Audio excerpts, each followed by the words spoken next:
Welcome to TalkGA, our podcast on anything and everything Grand Archive. I'm your host, Mark from SolarGames, and joining me today is, as usual, are my co-hosts, Eva and Fome. Hi, Eva. How are you doing this week? Great. I love not having COVID.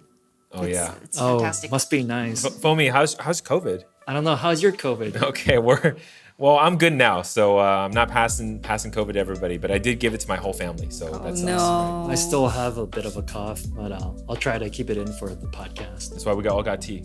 Thank you. Yes. Mark brewed it himself. I grew the grass and everything. So, a little housekeeping item before we get started. This TalkGA crew is doing a spoiler video for ALC, Alchemical Revolution, which is the next set of Grand Archive. It is dropping in January.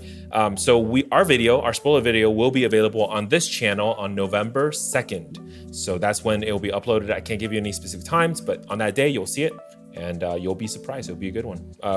Just also kind of interesting, we haven't seen the cards yet. Nope. At all. So we will be reacting to it just like we're all going to look at the cards together, basically. So we don't even know what we have. It'll be fun. It'll be fun. All right, so on to some quick hit topics for this week. Upcoming tournaments. So Eva, do you want to tell us about I feel like Grand Archive just has so many events. Every episode we have it, we're either talking about past tournaments or we're going to new tournaments that's going to happen. So tell us what's coming up soon. You say every episode, but we've only ever had one episode. We're going to have 500 episodes. Treat every episode like it's your 100th episode. That's right. Yeah, so we are all very, very busy preparing for regionals. The FTC regional season is coming up. There's 13, I think, right now announced throughout the world. And we got one, the very first NorCal Regional in San Jose, California. NorCal Regionals. Yeah, the three of us are the stream team. We've been working pretty hard. Fome's been making overlays for the stream. This guy's casting. Eva's making all the crazy videos and motion graphics. Making videos. I've been practicing my shoutcasting at home. You don't know about it, but yeah. You'll be great. Yeah. Next topic is going to be a quick market update on FTC. So as you guys might know, we had our FTC trade-in event. So this is the whole, the adjustments that the team, the Weebs team basically built to kind of staunch the bleeding of the FTC market crash. It actually worked super well. I think it made one of our friends a millionaire, basically. The singles market, definitely. Yeah. Bedivere stonks. Yeah, the stonks on Bedivere. Oh yeah. my god. Yeah. So anyways, some quick updates on that is the dust has settled on that market. I took a look maybe about 3-4 days ago, and right now it looks like, everything is really reasonable now. Like obviously Incarnate Majesty, being that it's a playable card, is still pretty expensive, like $15, $16, but it's no longer like $30, right? You don't have to pay like a lot. Like it's not $120 to run a deck that runs this card. Bedivere has come down to, I think it's like $8 or $9. Now, remember, there is more trade-in events. So these Ascents that we're going to have at Auckland, and I'm assuming for Ontario, you will still be able to trade in a full set of full play set of FTC for more promo cards. Has that been confirmed? Yeah, and I know Auckland was guaranteed. I actually thought about doing another set for Auckland and flying out to it, but maybe I'm not going to be that aggressive. Yeah, but yes, I don't know. I'm assuming they're going to do it for Ontario. But that's assumption. But yeah, Auckland for sure. That was on the original posting as well. Okay. So if you haven't done your trade-in or you're missing a couple cards, I think my personal opinion is this might be a good market to do that. It does look like there's still more FTC cards out there than I guess we previously thought, or everyone who wanted trade-in has done it already. So yeah. All right, well, we're going to jump right into our main topic for today. I think the first thing, this is probably what everyone was talking about, is the ban and restricted announcement. This is a pretty big one. So been waiting for this one. Fome, tell us. Yeah, so to nobody's surprise, well, maybe just my surprise, they banned Avarice and they banned Reckless Conversion. There was kind of some noise that maybe it wouldn't be Avarice, it would be Ascension. I actually was advocating for this one. No. Yeah. Ascension would have been too much. No, I think it's still good with Avarice without Ascension. There's kind of like pros and cons to banning each one. I thought it would be Ascension because it really limits the design space for future swords. So like if you make a sword and it costs like 10, Like you can usually balance how powerful a card is by making it cost a lot. Yeah. But with Ascension, it just bypasses all of that. So no matter how much it costs, it could just whip it out. So they can never. That means they could never print a super powerful sword. But I think Silidar brought up a good point, which is the converse is also kind of true, which is having Avarice limits the design space for certain types of effects, such as flicker effects. So these are like Zephyr and other cards that bring things in and out. Yeah. So that means, like if you have Avarice still in, then you have to kind of like ban 2 cards, which are like Ascension and any flickers. Yeah. So I kind of see the point there, and I think Silidar is also saying they don't intend on ever making Regalia that's that powerful anyway. So it's like not really going to be an issue. And if they do have powerful effects, they could make them have like specific class bonuses or elemental bonuses that lock it out of being Ascension cheated into. Yeah. So they have so many knobs that they could tweak to like make it not horribly like confining for the design space. Okay. So overall, I think it was a good choice. Same thing with Reckless Conversion, because it leads to basically taking another turn. And then Hate it so much. you just sit there, and then the other person's like, okay, now I'm gonna Reckless. First it costs 0. Yeah. And then they bring their entire hand back, and then you just gotta like wait for them to play out their entire turn again. So Until they get another Reckless, and then until they get a third turn. Do you guys remember that store championship where I played, I think, Justin? Yes. Yeah. And then he did that to me. We were sitting, I mean, you guys were all watching because we were going OT, but he was sitting there 5 minutes on his turn because of three Reckless. Yeah. Right? And I was like, I thought I had him, but then he just got the right cards to loop another one. Yeah, it was especially like kind of problematic because it was an untimed turns after time had run out. Yeah. And so, the Rise like, well, I'm just going to sit here and think extremely carefully about how to maximize my Reckless. So yeah, good bans. But yeah, I think like removing Ascension would change too much about the identity of how Crux plays, right? It would be super different. Absolutely. Yeah, whereas Avarice is just like, It's just a sword. it's just But like, I extra love draw. that like I take like some random like crappy sword and then I get my mega sword out. There's like some anime moments. It I is love about very Ascension. Fate-esque, which I think people like about it. But I thought, Avarice, it would be still fine as a late game sword that like, I'm gonna like banish some floating memory and draw a bunch more two more cards.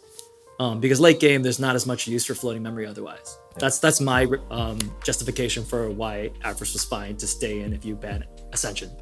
But again, I can see it both ways. Sorry, I interrupted on that. I got so excited about Ascension. That's Please awesome. finish your thought on Ascension. Oh, I think I finished. I can't remember. Okay. Does it have to do with Prismatic Edge? Oh, I love Prismatic Edge. I know, right? Like, can you imagine if they ban Ascension and you can't ascend to your best sword? Oh, it feels so weird. Yeah.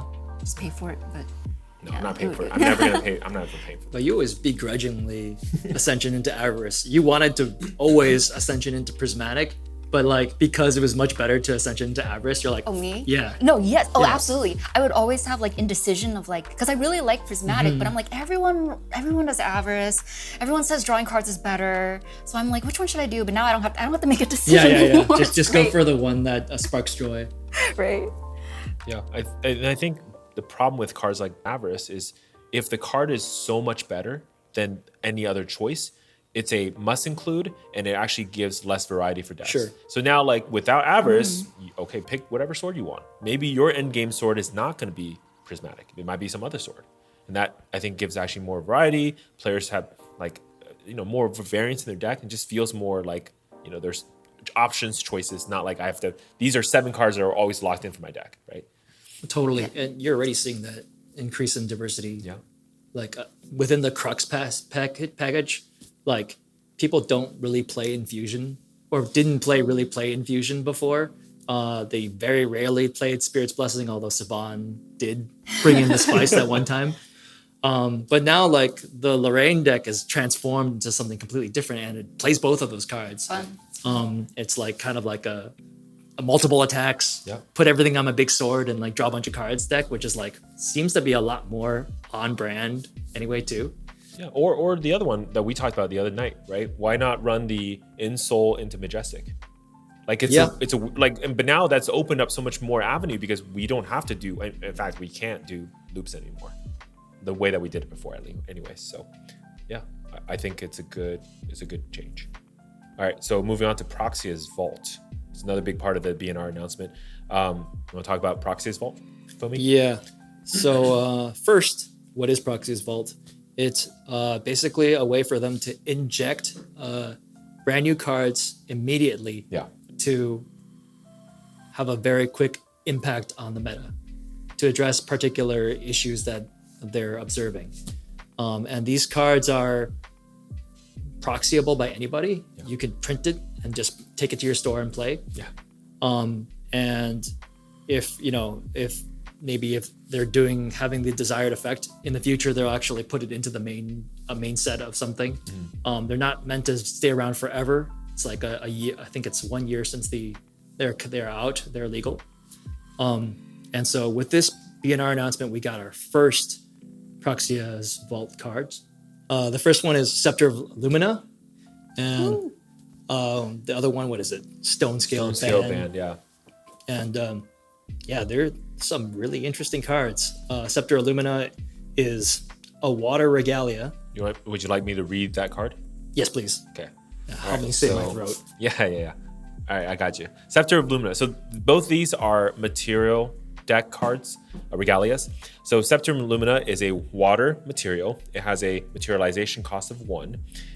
It's a regalia item, Cleric Scepter, and it reads, as long as each player controls a water element champion, you may activate this card from your material deck. You still pay its cost.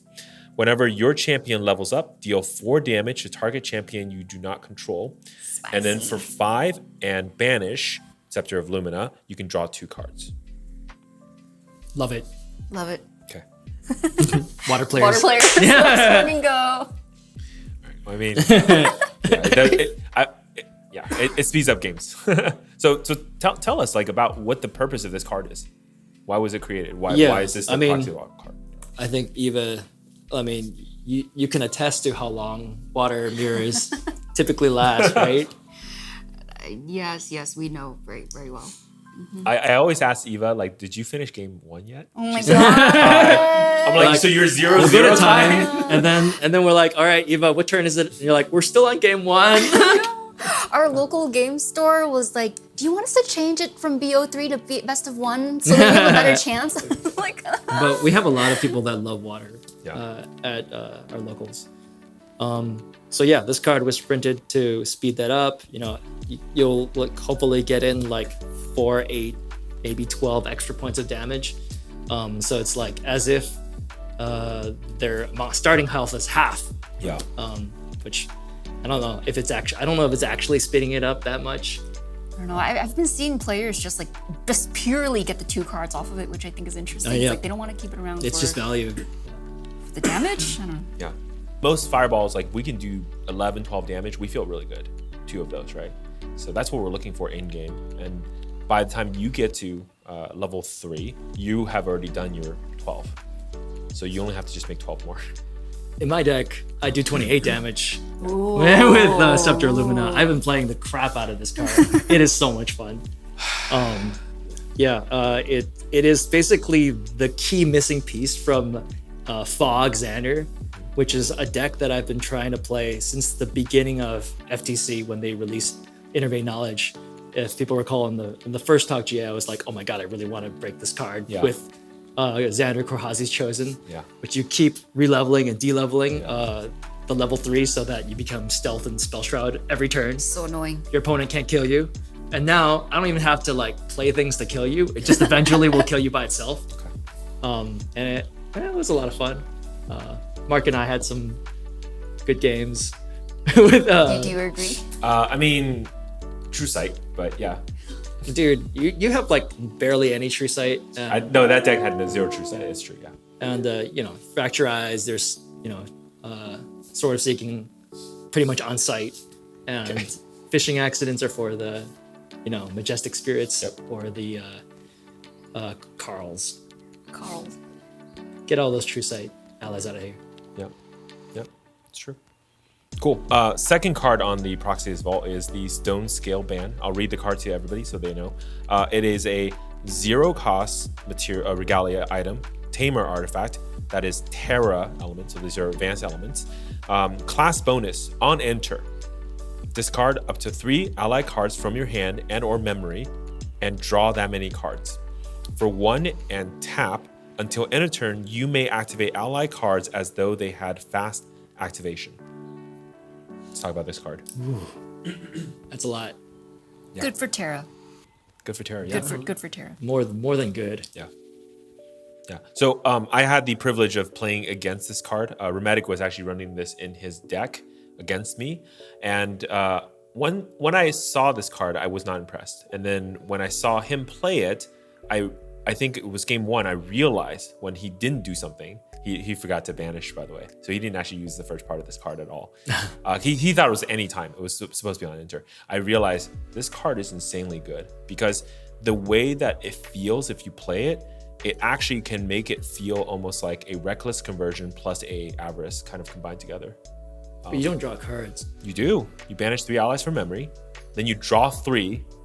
What does that feel like? Reckless Conversion, right? Yeah, but you don't go up on cards. And then you don't go up on cards, that's true. But then you could start playing your allies, right? And if your allies, let's say there's some allies, right? Because it's not allies, it's not beast or animal. So any ally. Let's say you have allies that say on enter draw a card. Now you can go up on cards. Then you recollect and then you play your actual full turn.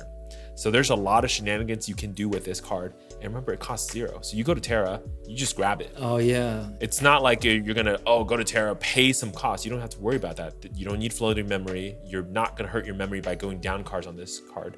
So I think it's a very good card. Yeah. Yeah, I agree. It basically doubles your turn. You, on Recollection, play half of your allies, recollect it all back, play the rest of your allies. Yeah. And it's like a lot of what Tamers are looking for is that like game ending. And I think they've gotten it because one of the weakness of Tamer, especially when they get to level 3, is they can, of course, cast their like very expensive cards, but then their turn's over. They have to kind of go to next turn to do something. This card has made basically Tamers go, well, I can just end it on this turn because I can do a mini turn and then do my full turn and I win.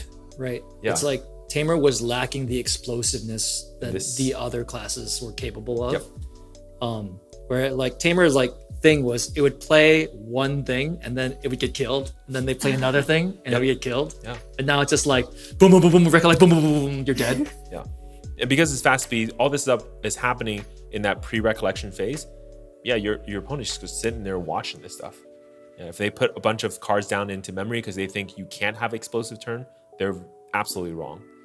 Like basically what I realized. Yeah, I fell for that too. I'm like, what can you do? Like, I've got this game down, and then I died. Yeah. All right, so moving on to next topic, we're going to talk about Ascent Houston. So for everyone on the audience, this podcast is supposed to be released like 3 weeks ago, right? Yeah, and of course, COVID crazy. plus people like just everything got in the way of us actually getting this podcast done. But we still felt like it was good to kind of share our experience about Ascent because we didn't do that officially in any other platform, means, whatever. So let's talk about general overall experience. Sorry, I just wanted to add, today is literally the very first day we can film this podcast since Ascent. Yeah. Because right after Ascent, you got sick. Yep. And then we went to Yeah, Europe. we were traveling. We were traveling, and then you got sick. And then like literally, like you just stopped being contagious. So we were like, we gotta film our Yep, podcast. yep. Go, go, go. Yeah. This is like as soon as I was negative, we're like, okay, time to film. Yeah. We're not trying to delay the podcast. No, this is really the first time we could do it. Crazy. Yeah. Okay, so general overall experience. So fun. So fun. Amazing. Yeah. Unforgettable. So special. Yeah, I think so. I mean, it's like, we can go back, like, let's say 20 years from now and be like, yeah, we were there for the first official GA event, right? I mean, like, I think I remember seeing Roger on the first day. It was like Friday. He was sitting there, like, holding down the fort. There's a bunch of, like, boxes behind him. It's like, oh, man, I'm so scared. Like, what if, like, it's real, but, like, what if, like, this is not enough room? Do we, like, prep enough? Is the banner looking good? Like, he's so worried about all the little details, right? And how it's going to run. We're going to have enough people. What if sign-in takes like 3 hours and we can't get the tournament started? Stuff like that. It's and it all kind of worked out.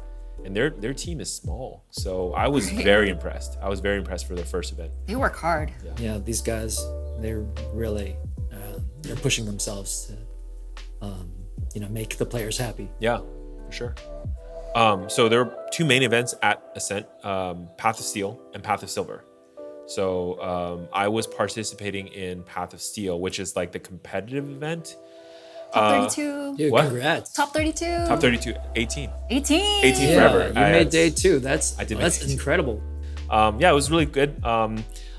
I got lucky, I think. I did not see any of the true champion gaming decks until very, like, top 32. I saw one person not from their team playing it, and that player definitely was a little bit more new.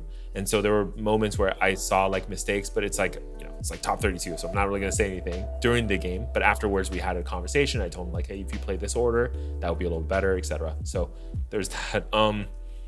I almost like got DQ'd out of, maybe not The story. Let's tell the story. Apparently, I cause problems everywhere I go. So for funnies, I thought it'd be funny if I filled out my deck list card as Mark, first name Mark. First name Mark. Yeah, and then last name is from SolarGames or something like that. Anyways, like, Is that not your name?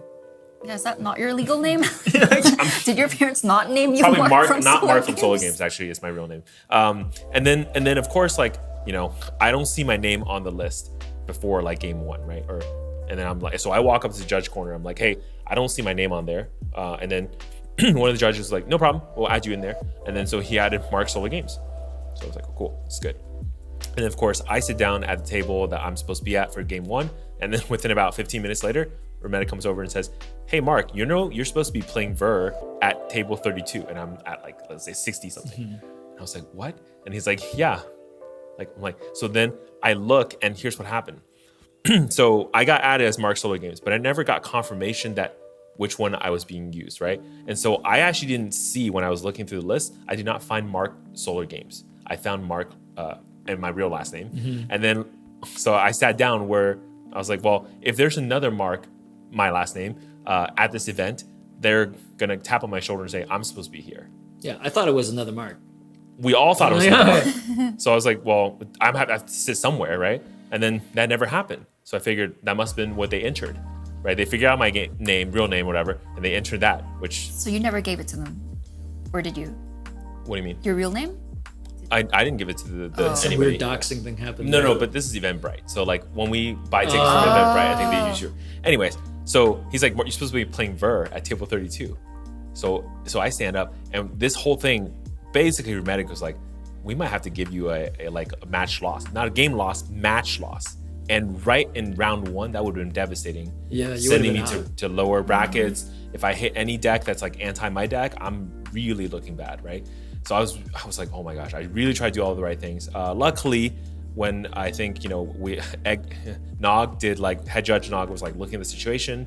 He says like, how about we do, and basically we worked it out where I just played the rest of the tournament as my like real name, and then that was fine. So ended up okay. I did not get a match loss. I did win my game 1, which match 1, round 1 is pretty important. So yeah, it's good. Met a bunch of really great, awesome people. So there's a guy named Peter I met. Apparently he's a TO in like Dallas area. Super funny guy. If you ever meet Peter from the Dallas area, or if you're watching, great, best conversation. And because it was like round 7, everyone's tired, right? And he's just like so jokative the whole time. He's like very funny, and I was like, this is great. You sit down with people sometimes and it's gonna be a good game because people are so like funny. They're so like they're just gonna have a good time, right? And even though we're battling basically for top 32 spots, it was still a fun it's experience. great to see. So it was really good. So thank you so much, Peter, for the great experience. That's Steel. Awesome. Let's talk about Silver. It was so much fun. Path of Silver was unexpectedly like the most hyped thing. Yeah. And you wouldn't expect that from Path of Silver.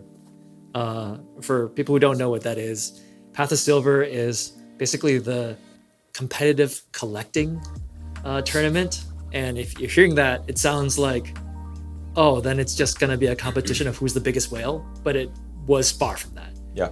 And of course, like, yeah, you have to be kind of a whale to be even a contender. But like, just because you spend a lot and have a big collection doesn't mean you're gonna be like a winner or even the top 8. Yep.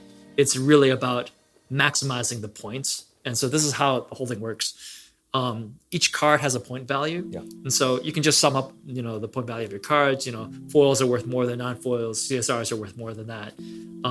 But layered on top of that are set bonuses, which is certain groupings of cards will give you additional points. And so these are like combos. And nobody knows what the combos are until the day of the event. So now it's like a real battle of wits. Like, who has the ability to figure out how to maximize these points based on a collection? And it's actually like a pretty complicated mathematical problem if you think about it.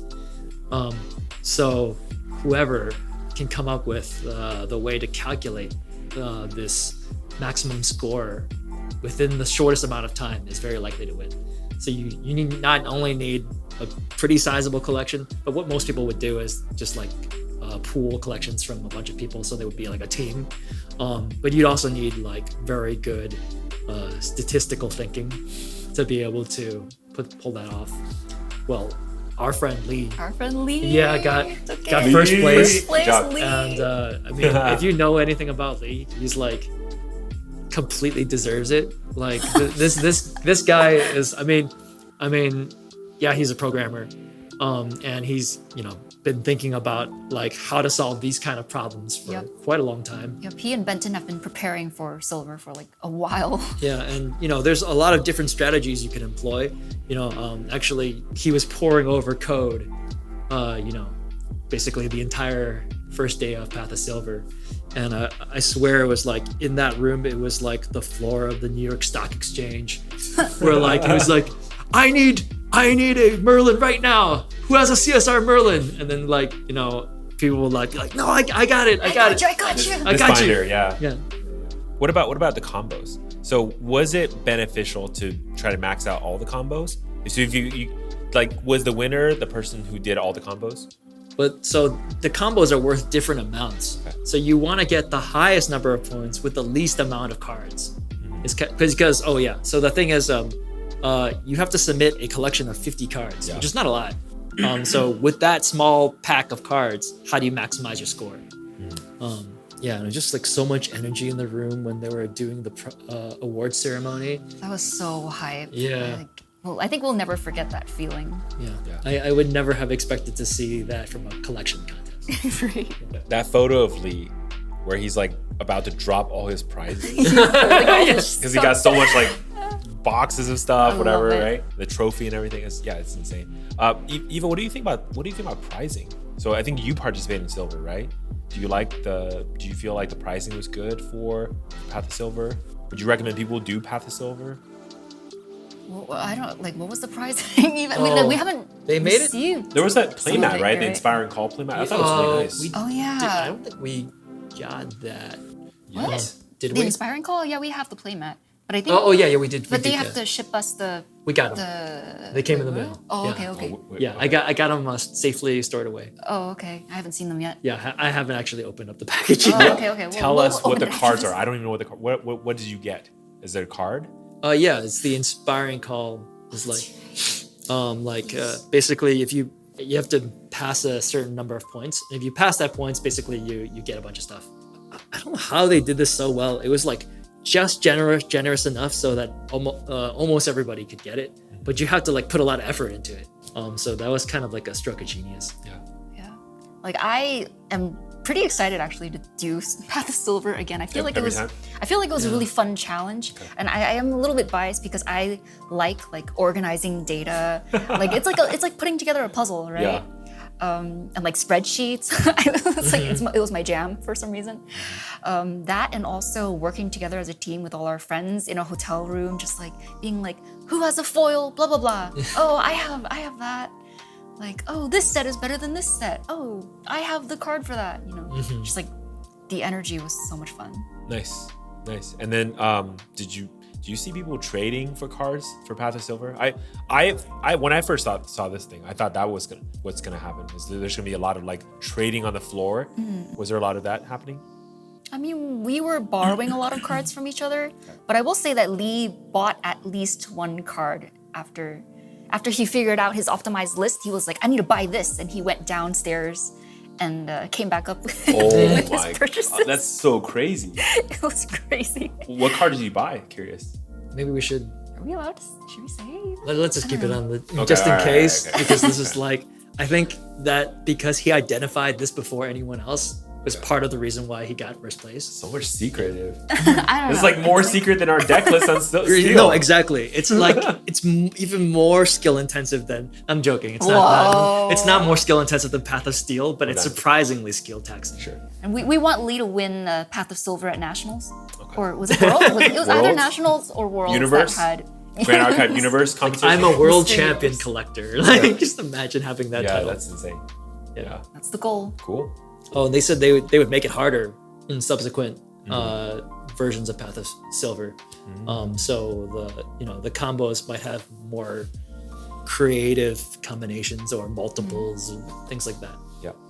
Oh, another thing is that our friends got really passionate about the Grand Archive lore. There were a lot of little Easter eggs hidden within the themes. Yeah. That was super fun to discuss. Like just like even little things like the fact that Crux site was listed in Merlin's theme set just confirms that the person in Crux site is Merlin and not Lorraine. Just stuff like that. Yeah, It's like, that's so like a clever. little fun Easter egg. That's awesome. And like a tale of two swords. Like it sparked an entire like Kani has this long spoiler doc with all of their story speculations. It's great. Like Okay. if you haven't read it, have you read it? No, but now I'm like, maybe we should invite her on a future podcast. As a special guest, tell us about stories.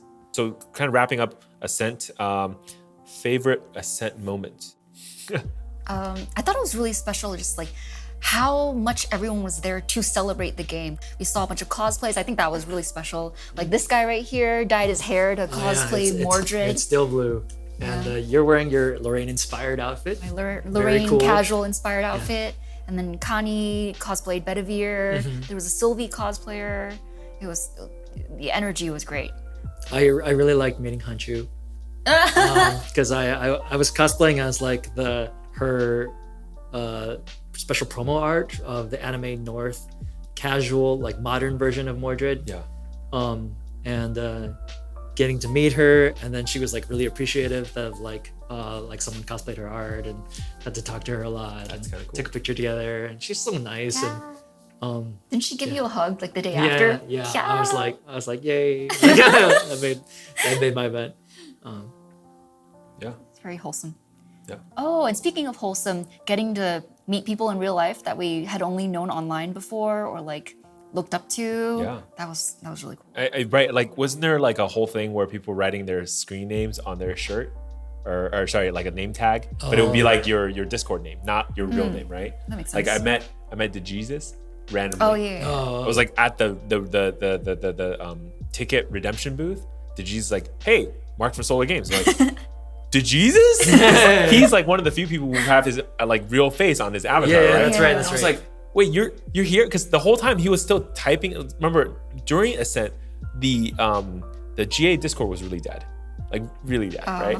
But DeJesus was still like, hey guys, like here, let's talk about this. Like he was keeping it alive. So I thought he was not here. It was a really cool moment where I was like, wait, I thought you're here. He's like, yeah, I'm trying to like, keep everybody like involved, tell people what's going on in Ascent. It was really nice. Like people were really caring about the community. Geo was really cool. Like I think I walked into the hotel, Geo's like, Mark. I'm like, really tall guy. There's an avatar that's really tall. Geo? And it's like, he's Australian accent. I'm like, oh, it's Geo. Yep. And it was like I recognized it instantly. It was cool. Like just seeing Lime, Lime, meeting people in person. It was great. Yeah. That's definitely. But also, I think we shouldn't just ignore our dev interview. That was really special. Yes. I actually really enjoyed filming for that. Yeah. That was such a privilege. Yeah. To get 4 out of 6 devs on the team. We were promised 1. Yeah. You guys know this, right? Until basically until the moment before, we were promised 1. I'm like running around every day. I'm like, how about 2? How about like 2.5? Can I get like 1.75? We really owe it to those guys. I'm super grateful that they were willing to give up their time to be able to chat with us. Yeah. I was embarrassed actually. I felt like my questions weren't good enough for that interview because I didn't realize we were going to have so many people in high quality panel. So Yeah, you were great. next time we do this, we're going to have better questions. Anyways, cool. All right, so that wraps it up for our Ascent. I think another thing that came out of Ascent, I think we should just cover real quick for everybody is the reveal product info on ALC, Alchemical Revolution. I still can't get this right. Alchemical Revolution. Alchemical Revolutions. Okay. Revolution or revolutions? Revolution. One word. Okay. No S. So in this set, there will be 3 new champions / classes. And as far as we can tell, they're saying these are the final 3 classes. We suspect there could be new ones in the future, but at least for now, it wraps up like I guess what was promised, right? The range, like things that they kind of already spoiled on other cards: Guardian, Ranger, Cleric. And then there will be 3 new elements as well. These are advanced elements, not basic. Next episode, a little preview for that. We will be going a little bit deeper into the actual cards of ALC and talk about the new mechanics and those kind of things. Spoiler season. Spoiler season. That's right. We have to spoil our cards first and see what we got. But yeah. Anyways, were there any cards spoiled so far that caught your eye? Go in any order. You can go first. Sir, Dahlia. Yes. Dahlia is my new girlfriend. Dahlia. All right. Dahlia is a really cute card. She's so cute and has so much utility. Okay. Let me read the card to everybody please so that do. people know. Dahlia, Idyllic Dreamer. It's a water element ally. Has a activation cost of 3. It's a unique ally, Ranger Automaton. Right. It has a class bonus of on attack. Look at the top card of your deck. If it is a water element card, you may put that card into your graveyard.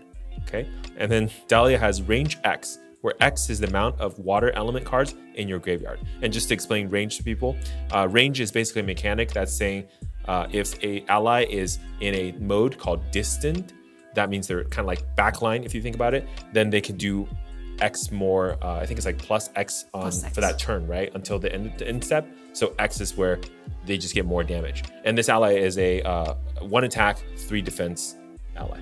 Right, please comment on why Dahlia is your favorite card. Have I not already said she? Yeah. The art alone cute. is the art. Beautiful. Oh, well, okay. and she has a lot of utility. Okay. I like that she I mean, you get to well, it's not really a glimpse, but you get to look at your card, you get to possibly mill the card, you possibly get to do really explosive damage, which is what water was really lacking. Yeah. She does so much. What the heck? Why does water have the biggest single swing attacks in the game? Because The first Erendite, and now we had this before. Displace. Yeah. That's why Displace is too Right? good. You Dahlia. That's why we gotta ban Displace. You get Displace. No, this card artwork is incredible. It's probably one of the nicest arts I've ever seen in Grand Archive. Yeah. Her design is looks straight out of Guilty Gear. She's wearing a bullet dress. It's really a nice looking card. Oh, sorry. I have a very important opinion about ALC, Okay. which is that Dahlia, Rose, and Crimson Tear are a robot idol group, and I will take no arguments on that. Basically. Who's the singer? All of them? Oh, so this is not one of those where one is good looking, one is the singer or / rapper, and one is the Do dancer. you follow idols? Well, no, it's K-pop? true. Who's the main vocal? Yeah, main Who would vocal. be the Who's the main vocal? dancer? Who's got? I guess Crimson Tear is the visual. She gotta be the dancer. She's the hot one, right? Oh, she's the dancer. Oh, because she's got a leotard going. Yeah, yeah. okay. Dahlia maybe is the singer or actor. I can see just the cute member. Yeah. The Like cute the personality, maybe. Yep. Rose might be the main vocal. Or the rapper. Team lead. Rapper. Team captain. I can imagine their idol group name being automation or something. Like all caps, but stylized with some symbols in between. Yeah. Anyway, sorry. Prismatic, because all 3 colors. Yeah. Continue. Anyway, Continue on. Thanks for indulging me. Yeah, no problem. Thank you for indulging us. Fome, do you have a favorite card?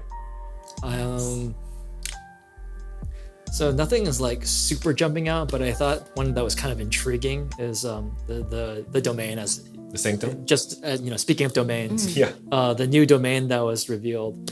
Okay. It seems quite different from the other domains that we've had so far. Let me read the card to our audience. Sanctum of Esoteric Truth. It's a normal element domain. Activation cost of 2.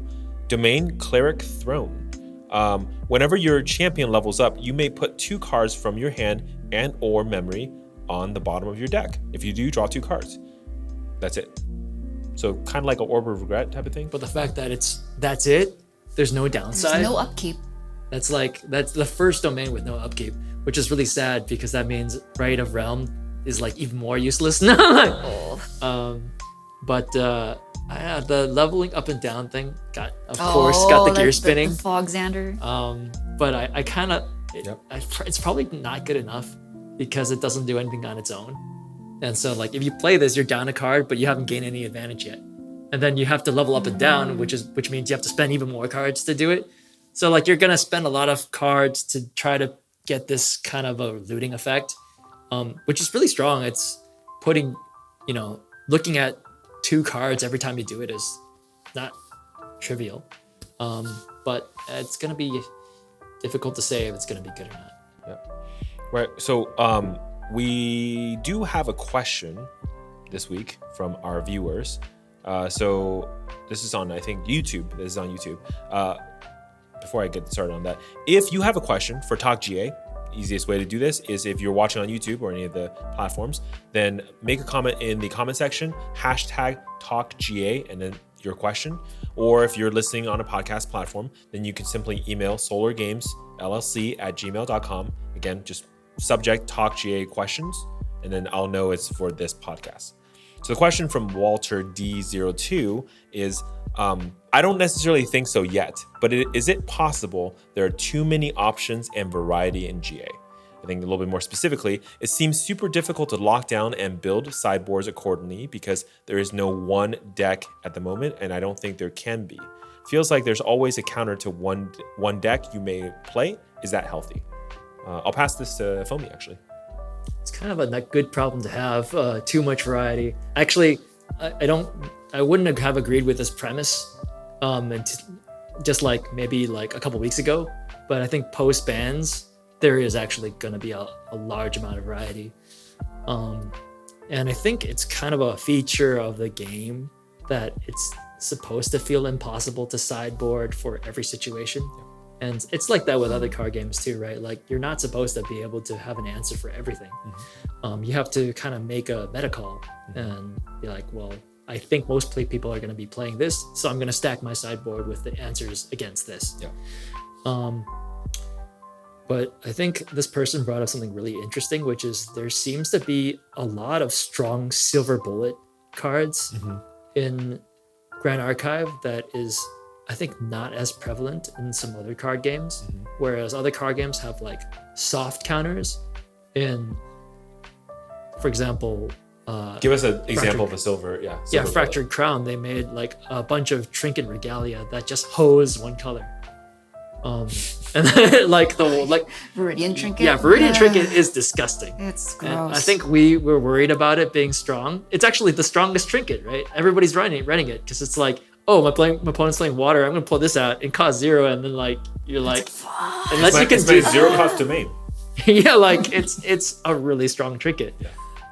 So I think maybe just kind of a flavor of this game that you not only are there really strong silver bullet cards, you always have access to them because they're regalia. It's like as if you could like always search your sideboard and like put it into like whenever you need it, put it in. But it may be because the strategies are very powerful. In Grand Archive, there's like, if you, for example, didn't have Tithe Proclamation before the bannings, it was so easy to just draw a crazy amount of cards and win. I don't know. Like, Eva, what do you think? Like, I would kind of disagree with the part where they said that there is no one deck at the moment. At least I don't know about right now, but like definitely pre-ban, there was absolutely one deck. Which one deck was it? I think Fire Merlin. I mean, right? it didn't win Ascent, Ascent, but that's because True Champion Gaming specifically foresaw that everyone would be running a certain kind of Merlin, and they were like, well, we're gonna play the deck that counters it. But like, sorry, this is kind of, I was wondering whether I should talk about this when we were talking about the bans or not, but I was kind of looking at the numbers for like the champions that people played at Ascent, right? Yeah, and it was like 107 out of 207 people were running level 3 Lorraine or level 3 Merlin in their deck list. Yep. So like over 50% of people were running Crux. For Avarice. It's crazy. Like, basically one card that drove us all there, probably. Yeah. Yeah, and it's just like 50% of people were running one advanced element when there's 4 advanced elements. How many Sylvies were on the? Do you remember? Total? Yeah. Not that like many. Less than 10. I think there were more than 10, but like maybe low 2 digits. Yeah. And I think there was like one Allen. Of course, there's always going to be one Allen. There's always going to be one Tristan. You know, that kind of stuff. Yeah. I don't know what the thought, but I don't think it's related to this comment anymore. But just like how people were saying that during some mirror games, like it was very predictable who would win. Like people were saying like, oh, if it's Rye versus Rye, then it's just whoever goes first, whoever gets to level 3 first. Or Merlin's also like whoever gets the Crux first, whoever gets the loop first. It's like very obvious who's gonna win. Yeah. So I think just like getting rid of that predictability is probably. Yeah. It's like you don't have to sit down and feel like, oh fuck, I already lost this game, right? Yeah. Like you always want to feel like you have a chance. Yeah. I'll just add one perspective from the like just playing a lot of decks. I felt like prior to the ban, actually this deck variety was actually worse in DOA, I think, than in FTC. DOA felt very like either you're playing Rye or you're playing Lorraine with Insole. And it was like basically Lorraine was wind or fire. There was water, but not really. And then you're playing Rye, right? And it's just fire Rye. There's not even a wind Rye deck list. And then everything else is just not even viable. Like you can play it, you could win sometimes, but it's not viable. FTC really, I think honestly, we got to rock, paper, scissors. FTC was wind and fire Merlins. And then you have your Rye still. And then you had a low to the ground like Lorraine. And of course, True Champion showed everyone with a like wind Lorraine that's Ally Rush, right? I felt like with 5 decks, it's actually already fairly healthy. And like a lot of card games, they're aiming for about like 5 to 7 viable decks. It was very, very good already. Okay. Set 2. It's only 2 sets. Set 2, that's yeah. And it was darn like good. Okay. They didn't have to ban any card. They introduced 2 cards basically that changed everything, right? The Merlin and the Tithe. That really, shook the format a little bit. I think what you're going to see now, instead of having rock, paper, scissors, which is a nice balance, is you're going to see like green rock versus like blue scissor. And how does that work? It's like a really interesting new balance that we're going to start seeing. Like, how does Fogxander stack up against, I don't know. Like Fogxander is Fogxander not a real deck. It's a meme. Kind of, but not really, right? Like if, for example, how does Fogxander stack up against a Sylvie deck? Both kind of going late game. Can it like just burn out by leveling, de-leveling, and Sylvie can't hit because there's no true sight? Like, how does that work? I don't know. And that I think is the most interesting. Are we going to go from 5 to 7 viable decks to 12? That would be extremely healthy for the game. Yeah.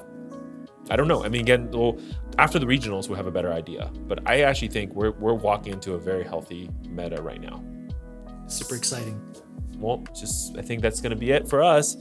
Thank you all for listening. Reminder, this is TalkGA, and we discuss Grand Archive and all the aspects of it. So we'll see you next time. Stay classy. Stay classy. Yeah. I was waiting for it. Excellent.